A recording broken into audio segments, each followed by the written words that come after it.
Ito mga ka-RB, nagpe-pressure test na tayo ng ating water line. Manual lang, wala tayong motor eh. Pero effective to, malakas din yung pressure nito kasi manual mo pinapump. Yan sa ating ginagawang unit. Ayan. Ngayon yung ginagawa natin. Bali, marami kasing bahay to, maraming kwarto, kaya maraming ayan, apartment kasi to mga ka-RB. Bali, anim na unit. Kaya maraming supply. Ayan. Kada isang supply nandito sa baba. Papakita ko sa inyo mamaya sa taas. Sakit tayo pag na-testing na yung supply. Ito yung gauge oh.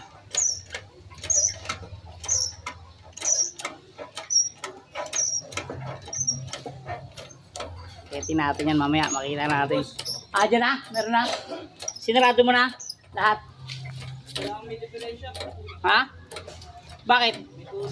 Saan? Higpitan lang din. Hinigpitan mo na. Wala pang higpit eh. Plies. Higpitan mo muna. Hindi ma-pressure to, maluwag. Papakita ko sa inyo mga ka-RB yung mga unit nating pinipressure test.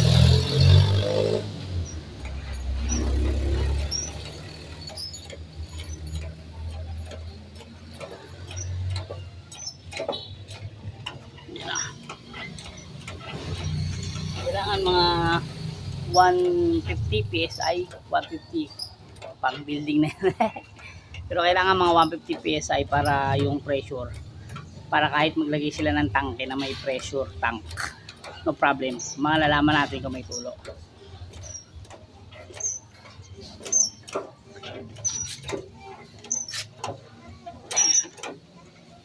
Yan.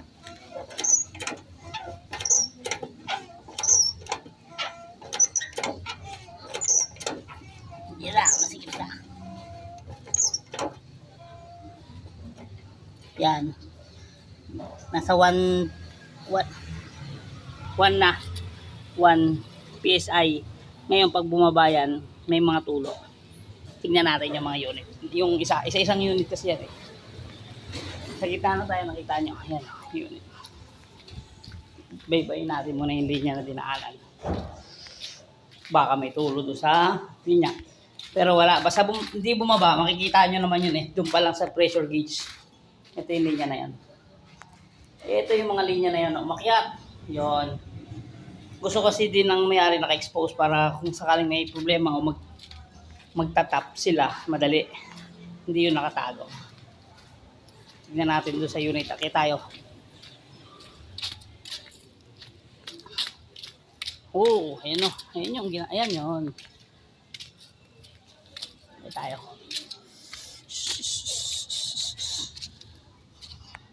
Aakyat tayo. Ayan na. Aakyat tayo. Yeah.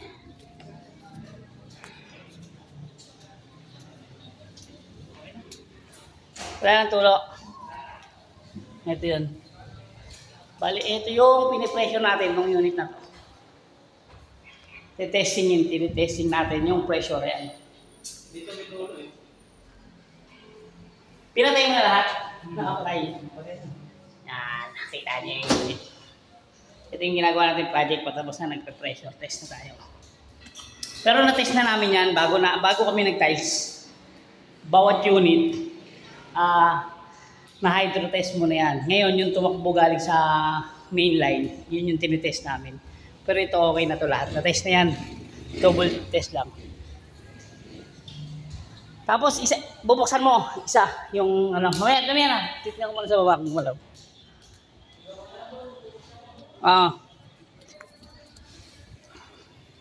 Buksan nyo yung gripo para malaman talagang may tubig. Baka mamaya may pressure nga, hindi naman pala umaakit yung tubig. Kailangan may tubig din na umaakit, syempre. Kasi yung pressure, baka dun lang sa gitna, barado pala.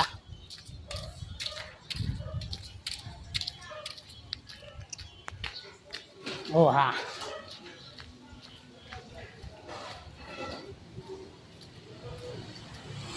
Oh, ha? Walang tulo. So, yan pa rin yung ano, hindi naman gumalaw. Sige, Jay, buksan mo! Buksan mo yung gripo. Oh. Biglang baba, di ba? Gumanon ka agad kasi lumabas na yung pressure niya.